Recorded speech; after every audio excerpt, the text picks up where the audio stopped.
Ben muhalefete güvenmiyorum. Hepsi ülkenin başına geçmeye çalışıyor. Kız amaçoya. Oğlum. Lan amaç o. Kız onun için seçime gidiyoruz diye hepimiz. Güldük ettik ama o yorumu yapanın biraz günahını aldık gibi. Evet, seçimlerin mantığı bir iktidar yarışı ama muhalefetteki her partinin derdi illa da iktidara gelmek değil. Bugün gözü öyle yükseklerde olmayan, halinden memnun partileri ve liderleri konuşacağız. Bunu da hem akademide hem de gündelik siyasi tartışmalarda sıkça duyduğumuz ama içi tam olarak doldurulmayan bir kavram üzerinden yapacağız. Düzen muhalefeti. Düzen muhalefeti Türkiye'de daha çok bir polemik sopası olarak kullanılıyor. Oysa otoriterleşen rejimlerde çarkın nasıl işlediğini gösteren, iktidar-muhalefet ilişkisini anlatan önemli bir kavram.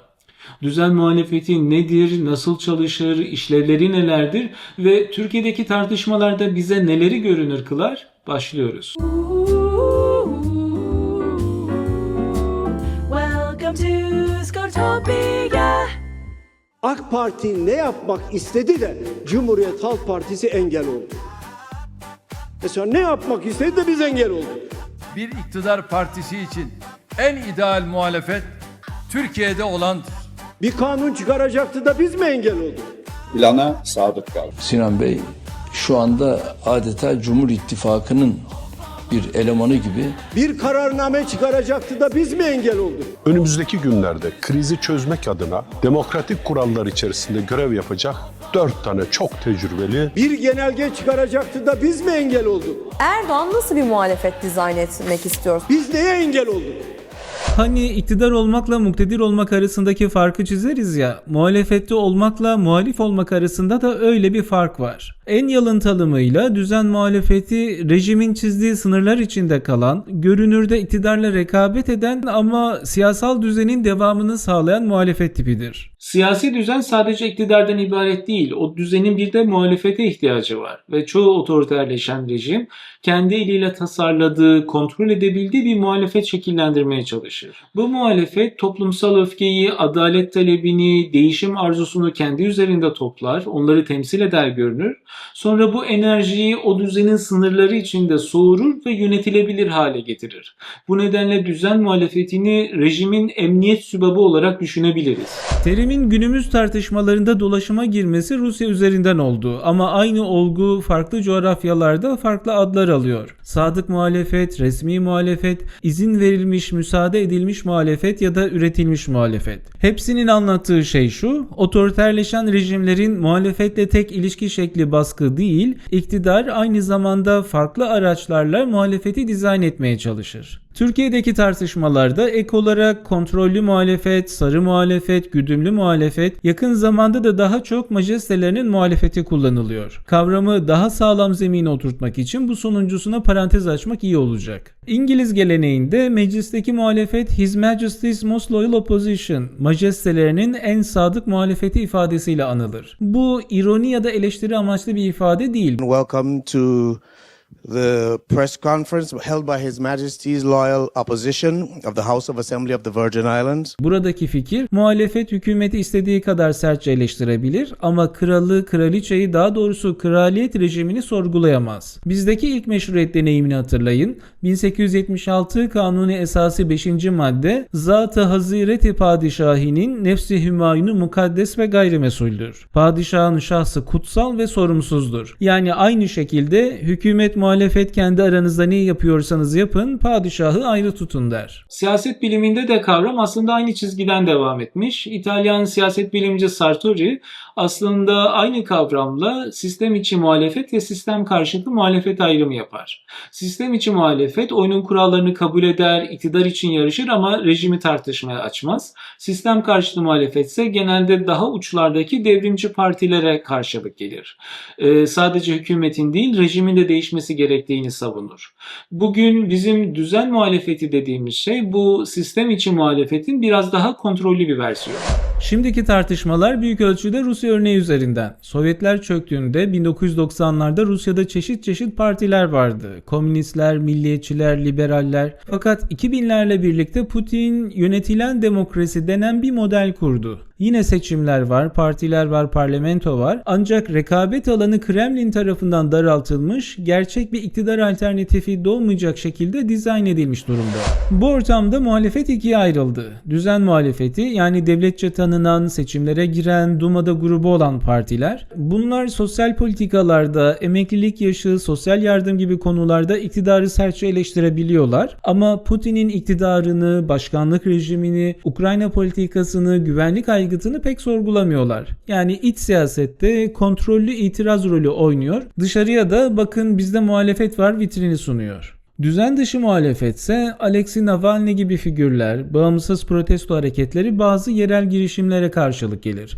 Bunlar zaten ya seçime sokulmaz, ya sürekli yasaklanır ya da yabancı devlet ajanı ilan edilip bastırılır ki sözünü ettiğim Navalny 2024'te hapishanede ölü bulundu. Bu nedenle Rus siyaset bilimci Trotsky der ki klasik iktidar muhalefet ayrımı yanıltıcıdır. Rusya'daki tüm kayıtlı partiler aslında rejimin parçalarıdır. Sadece iktidara farklı derecelerde yakın veya uzak dururlar. Yani muhalefet iktidarı sarsmak bir yana onun devamını sağlayacak şekilde işliyor.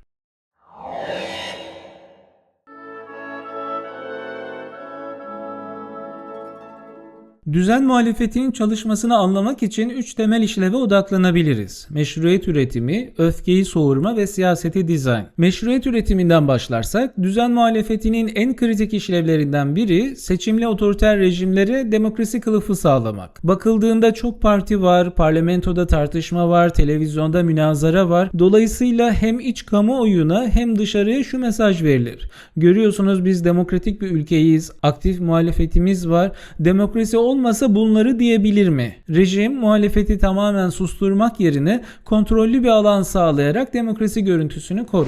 İkincisi soğurma. Toplumsal tepkiler bütünüyle sokakta patlamak yerine sandığa, parti rekabetine kanalize edilir, talepler yönetilebilir hale getirilir. Yani iktidara karşı bir toplumsal enerji vardır. Düzen muhalefeti bu öfkeyi temsil eder görünür, sesiniz olacağız der. Ama sokaktaki itiraz, miting, basın açıklaması, kampanya, seçim vaadi hattında dolaşıma girerken o enerji zamanla sönümlenir. Düzen muhalefeti rejim için emniyet sübabı işlevi görür. Basıncı kontrollü biçimde tahliye eder. Rejim açısından düşünürsek zayıflatılmış mikrop gibi rejimi hasta etmek bir yana aşı gibi rejimin bağışıklığını güçlendirir.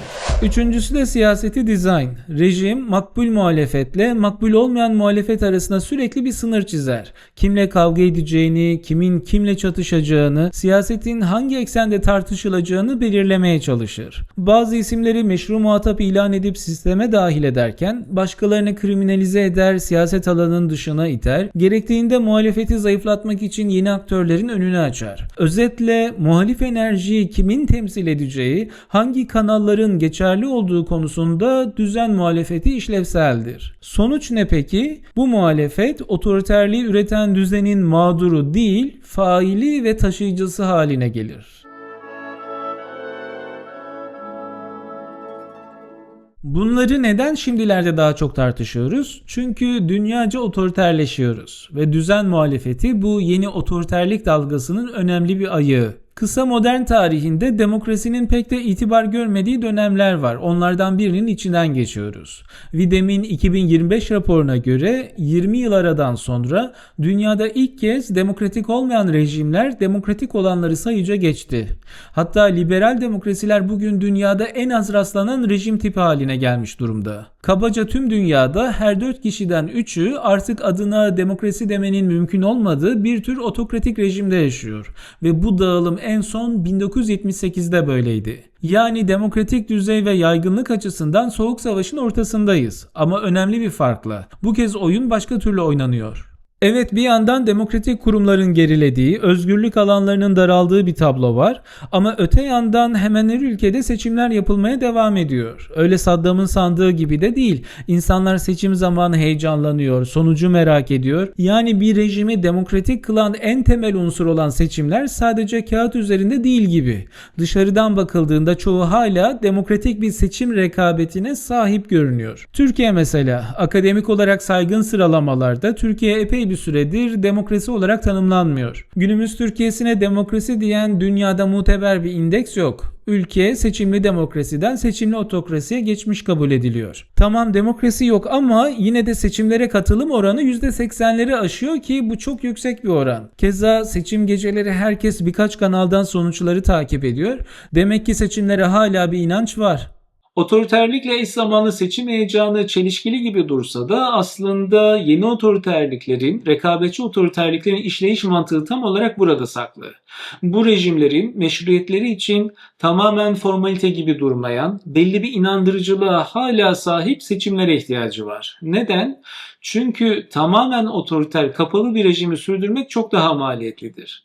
Bunun için ya tüm toplumu ortak bir ideoloji, doktrin etrafında tornadan geçireceksiniz, yakın dönemde İran İslam Devleti ya da Chavez Venezuelası örnekleri gibi, ya tüm muhalefeti bastıracak silahlı gücünüz, şiddet kapasiteniz olacak, kimse başını dahi kaldırmaya cesaret edemeyecek, ya da zengin bir hazineniz, doğal kaynaklarınız olacak, vergi bile toplamayacaksınız, halk da neyin hesabını soracak? Mesela KDV Suudi Arabistan'da ancak 2018'de yürürlüğe girdi. Özetle ya sağlam bir ideoloji, ya silah ya da para.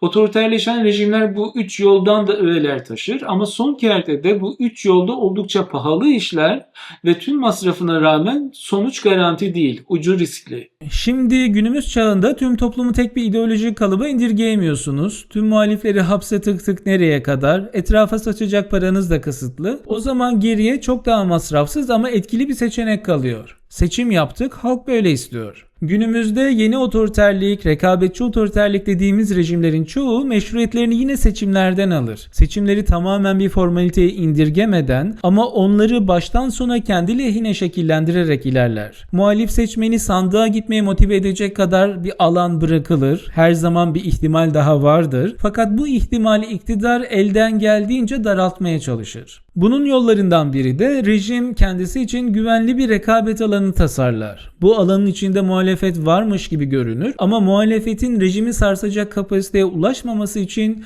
kırmızı çizgiler, filtreler ve ödül ceza mekanizmaları devrededir. Tam da bu yüzden muhalefeti sadece iktidarın karşısında değil, aynı zamanda içinde rejimin işleyişinin bir parçası olarak düşünmek gerekiyor. Düzen muhalefeti kavramı daha eski ama günümüzde çok konuşmamızın nedeni tam da bu. Yeni otoriterliklerdeki iktidar-muhalefet ilişkisine dair bir pencere açması.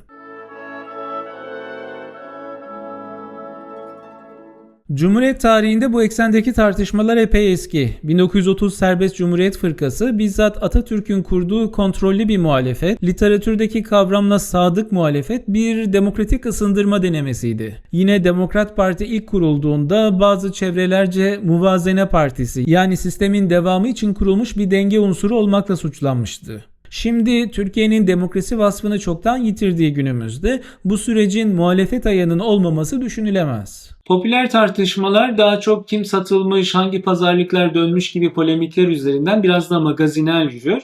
Ancak burada iki şey var.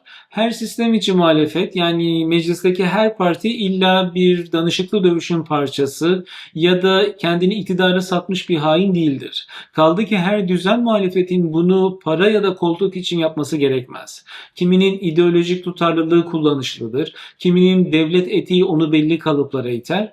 Elbette bir yanda korku ve tehdit, diğer yanda para pul işin içinde.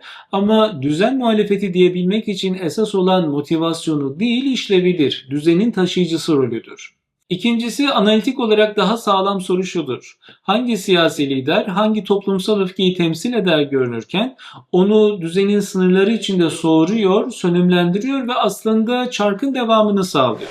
Elbette düzen muhalefeti bir siyasi mühendislik çalışması ve bazen de mızrak çuvala sığmaz.